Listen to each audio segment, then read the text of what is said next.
to the Independent Thinking Online Children's Book Festival in partnership with Sue Atkins Book Club. It's full of just wonderful authors writing all sorts of amazing books for children and about children and for parents and to support parents and stuff that's really, really relevant for schools as well, for anybody working with young people who has young people at their heart.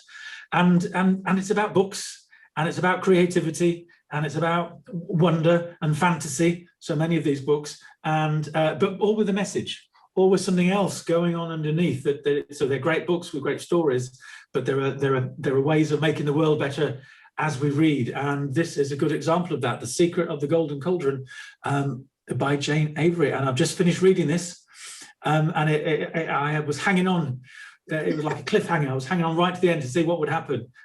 So Jayne, welcome to the Independent Thinking Book Festival and Children's Book Festival. And tell us a little bit about yourself and how you came to be writing this, and who those people are, who those creatures are lurking behind you. Well, I started out teaching. I taught at primary and secondary, and I was a behaviour and emotional support teacher for quite a few years, and did the dyslexia diploma. So I sort of had quite a broad experience across the teaching sectors. And when I gave up teaching after 25 years, I retrained as a nutrition consultant and had my own practice for 10 years.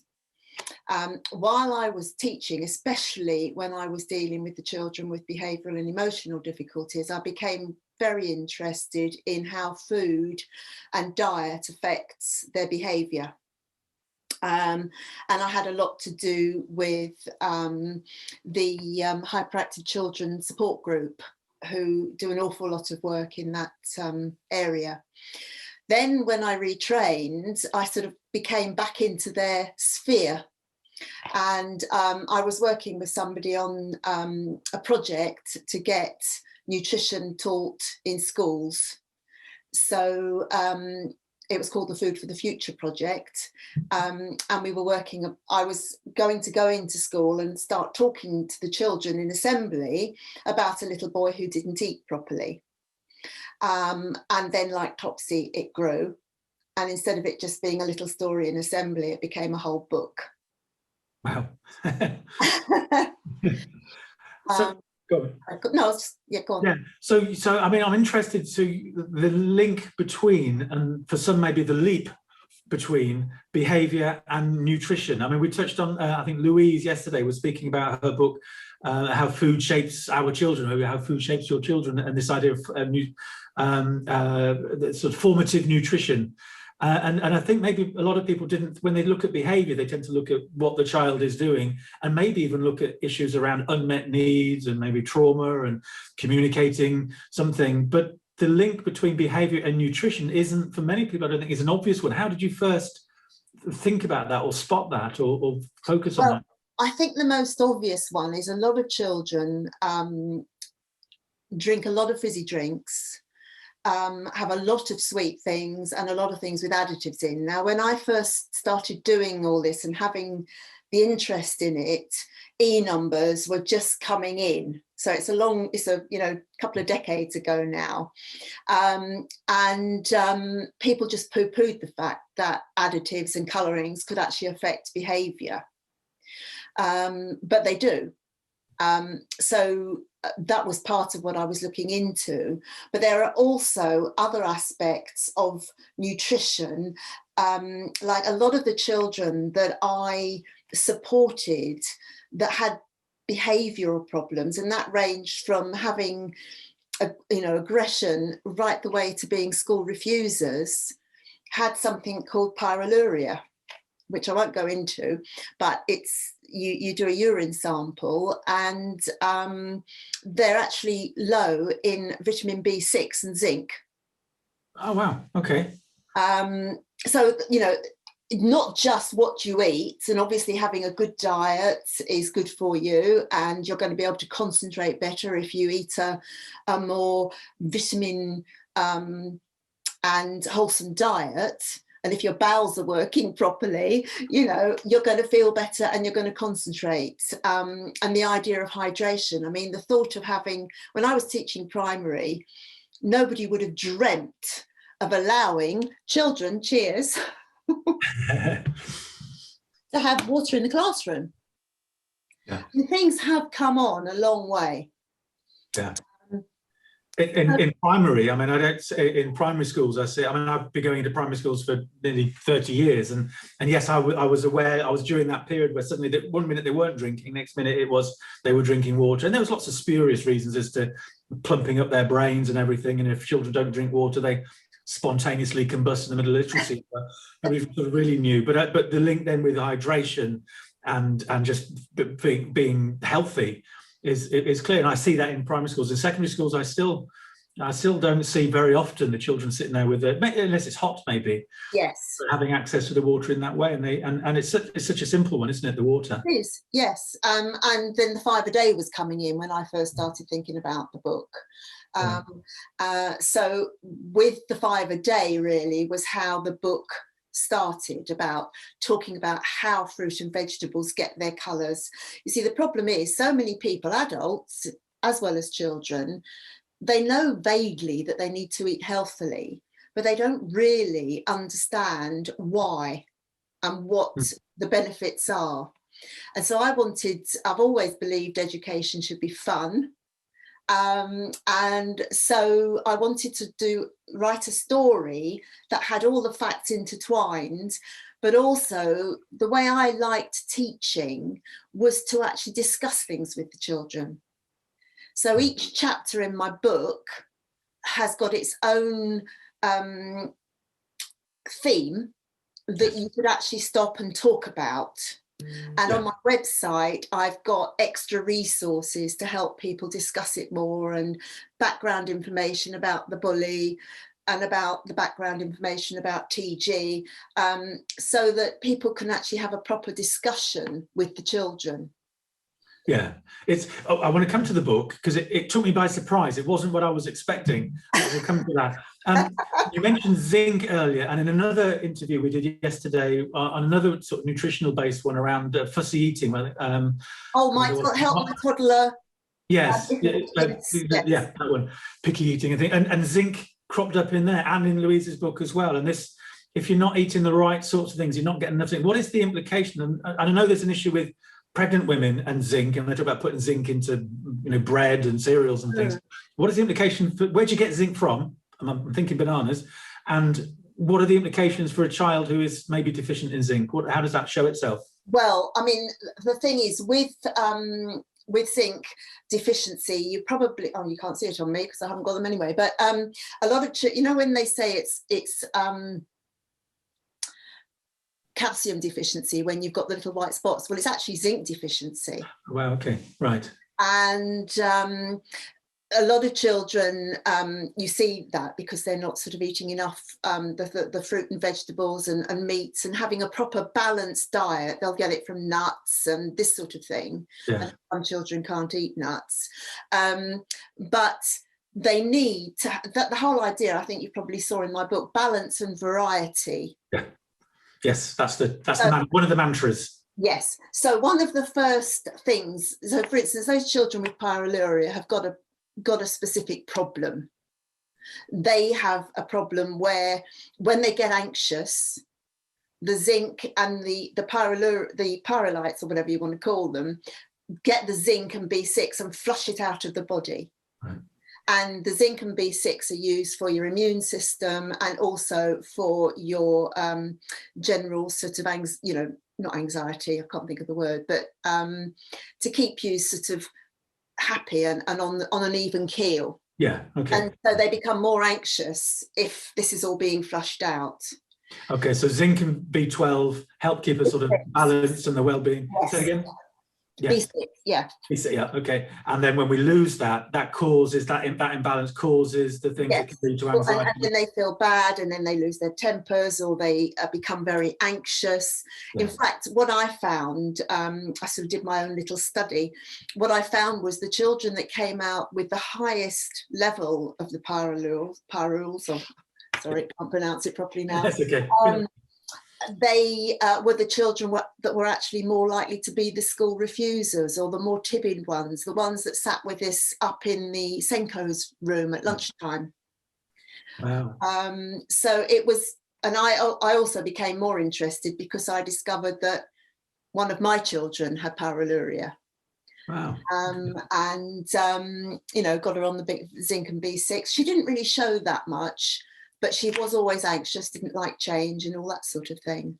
Wow. Okay. I mean, it's sort of reassuring that those feelings, that anxiety, that school refusing, the behaviour can be addressed, not fixed, but can be addressed through the food, as well as other forms of support. Well, I mean, just as an aside, one child was brought to me. She was being sent to see an ed psych because she was school refusing, because she kept saying that she had bubbles in her tummy. And they thought she was just saying that because she didn't want to go to school. But long story short, she was a celiac. Okay. But nobody had thought to go down that line. And as soon as they cut out all the gluten grains, she stopped having the bubbles in her tummy. She stopped feeling so ill, and she was fine. Yeah. So it's worth looking at the nutrition angle as well as the other things as well. I think exactly. That's so important. And so leading into the book then, and I picked up the book thinking it's going to be just a children's storybook, just a fantasy book. And then as I got into it, I realised no, there's more to it going on. So sort of lead into the book. Tell us about the book and what it's about. Yeah, well, TG, this little fella here, is a little boy who doesn't eat properly. He has problems at home. His parents are split up. He has a temper, and he knows when he's going to lose his temper, his ears go red, which actually is what a little boy that I used to support in school actually had happen. He gets bullied because he has not learning difficulties as such, but you know, he's got a little bit of dyslexia, and he doesn't eat properly, so he's a bit he's not as active as a lot of the other children, and he gets bullied, and when he gets bullied he loses his temper, and one of the crystal lady in the book represents the white light from the sun, which then splits in the spectrum to become the colours of the rainbow. And so the rainbow warriors in the book represent the colours of the rainbow that actually give the fruit and vegetables their colours. Lovely.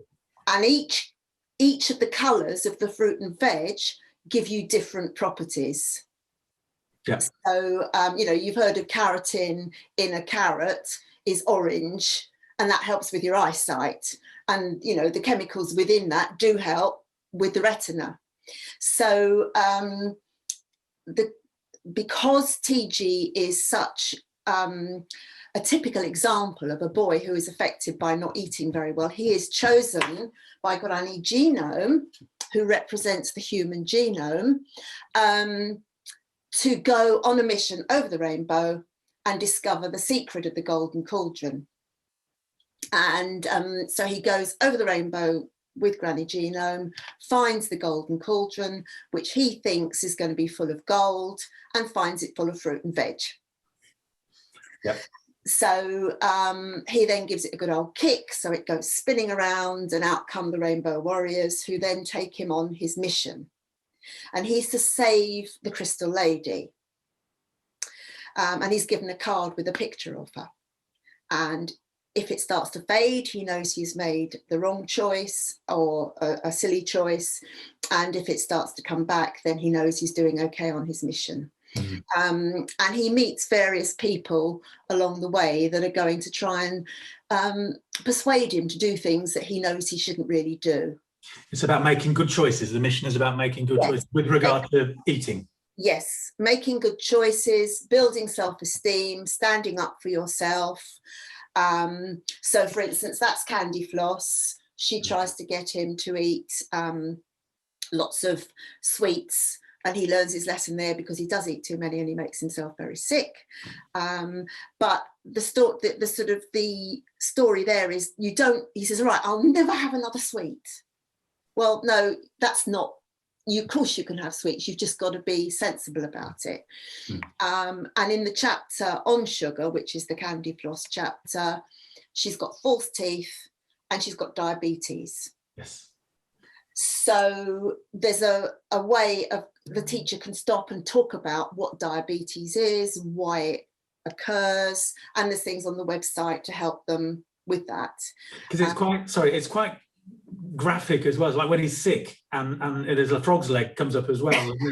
And then at one point she's sort of injecting herself with a needle. You don't pull any punches when you're describing, and some of the other ones as well, how they're, you know, these workers in the sweet factory or whatever, they have to keep resting all the time because of the energy levels. It's quite in a bit sort of Roald Dahl, that sort of way. It's quite sort of yuck. Yes. But I get the point that, you know, that's for a reason. You're not sugarcoating the idea that too much sugar is not a good thing. No. Yeah. I mean, this is one of the Rainbow Warriors. This is Scarlet. She represents red. And there's one for, well, 5 of the colours. Yeah. And each of them take him and give him different advice as he goes on through, which is, as you know. Yeah. Then, of course, we've got the Fast Food Fiend, who I haven't got him with me. I left him behind. He's sulking a bit, but... too fat to carry, is it?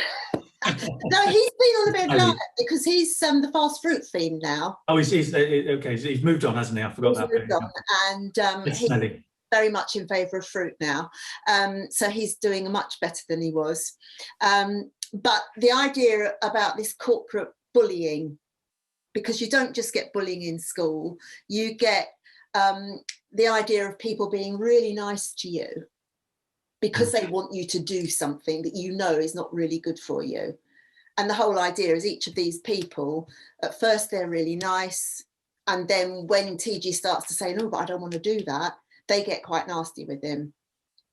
That's what I like about the richness as I was reading it. It's not just a sort of a moralistic story about make sure you eat the right things. There's a lot of eat the right things messages in there, but it's linked to, like the ones behind you over your right shoulder, you know, standing up for yourself, his journey of developing his confidence, understanding why he couldn't concentrate, why, and it's got to be one of my favorite names for a teacher, why Mrs. Wolfbaiter was picking on him so often. And it just, the food, understanding the link between the food and the self-esteem and the confidence and the being able to play sports and being able to just stand up for himself a little bit more, that it's all sort of woven together really nicely. Thank you. Yes, Mrs. Wolfbaiter is based on one of my primary school teachers, Mrs. Wolfgarten. Wolfbaiter is such a great name. Who used to scare the life out of us all, but there we go. So I decided to change it a bit. And now I've mentioned it. Well, she'll never know. And the other thing I thought was really clever was, we're going to run out of time. Towards the end was the way that he was tricked by the pirate and given a menu, and he chose the things that he thought were great. And the pirate is working backwards. Retlas. Retlas, that's the one. I was trying to read it backwards. And he was tricked. He thought he'd made all the right choices. There we go. With fish cakes and blueberry desserts and everything, but he was conned. And I thought that was really powerful. Just briefly, just explain that, and then we'll find out more about where we can get hold of you. Yes, basically one of my bugbears is that children's menus call themselves children's menus, but they're far less healthy than the adult menu. So I really strongly feel that children should be offered a smaller portion of the adult menu with the fruit and the veg and everything, whereas the children's things, I mean, as it's coming to the fore at the moment, so many junk foods have got things in them and additives that actually make you addicted to them. And, you know, I was having a conversation with my 8-year-old granddaughter the other week, and she said, oh, I'm allowed to have sweets as a treat. And I said, isn't it funny how we call things that are actually bad for us a treat? I mean, she understands it all, but, you know, because she's been brought up with the book and Candy Floss. But it is weird, isn't it, how we give ourselves a treat with things that aren't any good for us. No, so we need to start challenging all those the language that we use and the way that we treat food and our approach to food. And this book just seems a really just a lovely, a creative way into doing that without being moralistic, but just allowing the lad goes on the journey and he takes the reader on the journey with him. Yes, which is nice. Yeah, and he becomes the phyto-powered kid. And what I dream of is that other children now, when the book's being read with them, that they become phyto-power kids. Yeah. It becomes something a bit like the modern day Popeye. with the spinach, yeah. And they'll be more rounded with all the different colours. How can we've run out of time? How can we? So we've done the deal with the roving bookshop, so people can get access to the book via that way. No, I'm not on the roving. Oh, you're not on there. Okay, so for the books, that's fine. But for your book, Jayne, how can people get hold of you? Do you have a website? Are you on social media? It's on Amazon. It's print as you go. Yeah. And on my website, jayneavery.com. Okay, and are you on Twitter? Are you venturing into social media? Jayne E. Avery, and on Instagram, Help Children to Succeed. Yeah, nice. Again, that link between the food and the behaviour and the success and the self-esteem and the confidence. Lovely. It's been fantastic speaking to you. Thank you. Thank you for the book. Thank you very much for instructing me about how to eat better for myself, my well-being. Thank you. Bye. Thank you. Bye.